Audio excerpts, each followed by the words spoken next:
એક જોરદાર તાળી જલપા મેડમ.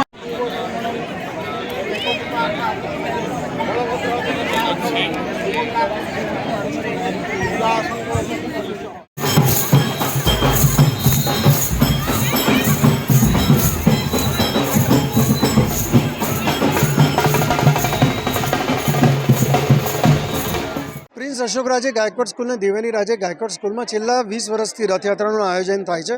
કારણ કે અમારા મંદિર જે છે અમારા કેમ્પસમાં જ છે. આ શાળાની અંદર વિદ્યાર્થી મિત્રોને શિક્ષકો જ આ રથ બનાવે છે. આ પરંપરા એવી છે કે ભગવાનને આપણે મંદિરથી રથ અહીંયા લઈ આવે છે, નાચગાન કરતા, નૃત્ય કરતા, આનંદ ઉલ્લાસ કરતા. શિક્ષણમાં સ્ટ્રેસ ફેક્ટર વધી ગયો છે, તો આ રીતની જ્યારે ક્રિએટિવ એક્ટિવિટી થાય છે સ્ટ્રેસ ફેક્ટર બસ કરવાની, તો ખૂબ જ સારી લાગે છે અને બાળકો કોન્સન્ટ્રેશન વધે છે. જો આજે ભણતર કરતાં કંઈ અલગ જ છે અને જરૂરી છે જીવનમાં આનંદ.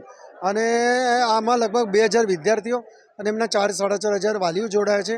સાથે 50,000 બધા લોકો દર્શન કરે.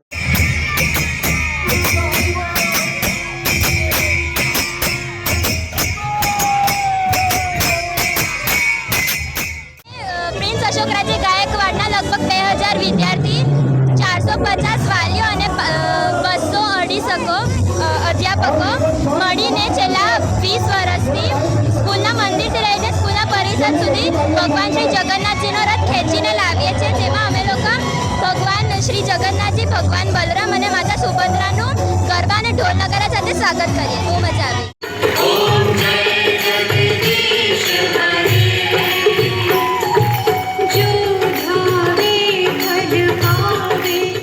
આજે અમારી સ્કૂલ પ્રિન્સ અશોકરાજે ગાયકવાડ સ્કૂલમાં શ્રી જગન્નાથજીની રથયાત્રાનું કાર્યક્રમ યોજાયેલું છે. અમે બધા બાળકો મળીને રથને ખેંચીને સ્કૂલના પ્રાંગણમાં લઈ જઈએ છીએ. બધા યજમાનોએ ભગવાનની પ્રાર્થના કરી, ભગવાનને સજાયું અને બધા બાળકો મળીને રથને ખેંચીને સ્કૂલના પ્રાંગણમાં લઈ જાય છે. આપણે આજુબાજુમાં જોઈને ખબર પડી જ જાય છે કે બહુ જ ઉત્સાહનો માહોલ થાય છે. બધા એકદમ દિલથી ભગવાનનું રથ ખેંચીને પ્રાંગણમાં લઈ જાય છે. બધા બહુ